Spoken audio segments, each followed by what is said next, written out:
animals such as the Columbian mammoth, American mastodon, and giant ground sloth. Like these ones, these are the same ones from all the Mega Beast episodes. And they are right at the border of Los Angeles and California.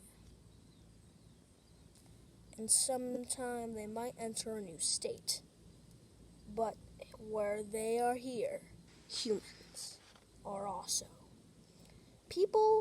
The first people actually lived in Africa. But during the Ice Age, people spread it out all over the world. Africa was warm, but many other places were cold, covered with glaciers. People survived by learning new skills and making new tools. And these new tools might have been spears and axes. These were used to hunt woolly mammoths and other animals for food. And they used needle-like needles to sew animal skins into clothing to keep warm. People used fire to cook and stay warm. During the Ice Age, people followed food sources such as animal herds around. People sometimes also moved to warmer homes, but those warmer homes grew and grew as climate change is happening. Climate change made most parts, including the equator, of course the equator, very, very warm. As warm as it can be. These worms melted glaciers, and if they made it, the mega beasts like these ones may have survived if it wasn't for human hunters. They made the last bit. The only hope for the mega beasts is if they could escape by migrating. But that made a lot of animals migrate in different places. When you mix species, you mix diseases, and all of these three things, kill, chill, and ill, all come together only to make one change. Make a predator's food scarce. The only food that the dire wolves can eat are these food. The bison. Giant bison.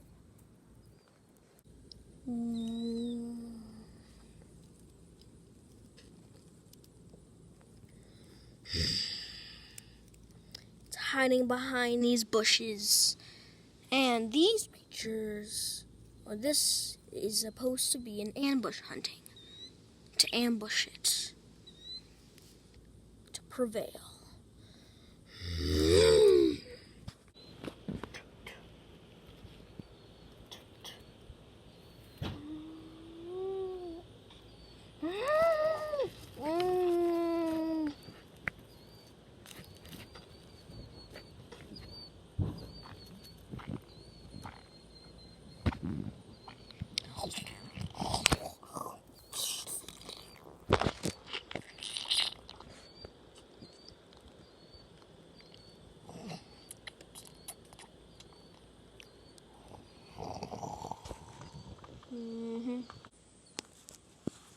But as it eats it, spots another dangerous predator. A meat-eating giant ground sloths. Most giant ground sloths eat plants, but this one eats meat. It's not the same one from that mini herd. No, it's actually a different, more dangerous giant ground sloth.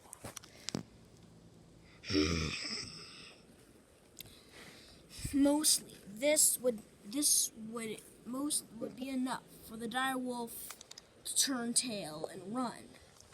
But the dire wolf's life depends on this meal.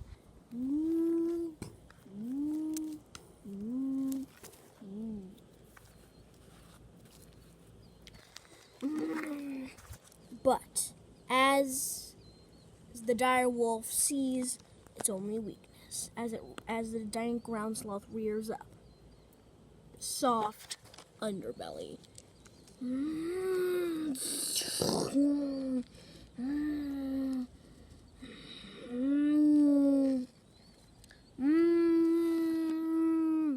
But the giant ground sloth has a thick layer of fat to cope with the cold.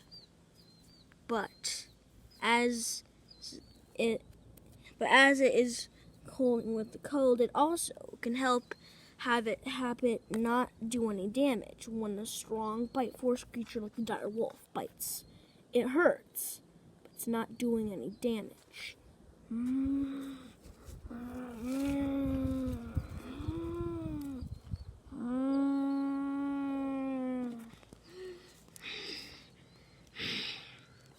It's trying to find a way to get it again.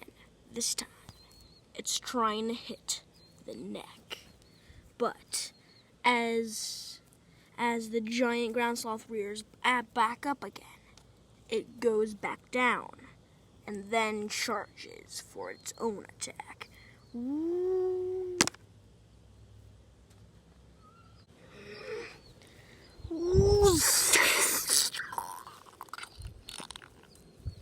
The fearsome claws of the giant ground sloth and the very dangerous jaws and its massive bulk are all the giant ground sloth's weapons. The only weapons of the dire wolf is its jaws and paws, or its bulk. But it's very weaker than the giant ground sloth's abilities. Now, the giant ground sloth picks the giant dire wolf up and throws it like a UFC wrestler.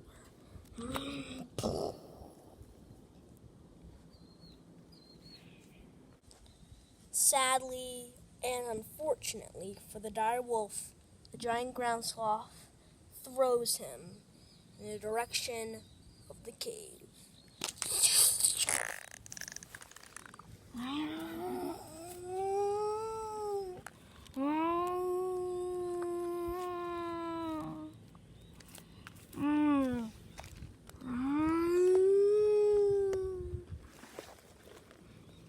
It's still alive, but it has to rest for the day. It needs to heal all of its wounds. It's not dead, just resting for the day. But good thing that the mammoth, mastodon, and the other giant ground sloth are still alive, because this series isn't over. We've completed the education, but the story is not over. In the next episode of Mega Beasts, they will move on, no longer in California, into a fresh start.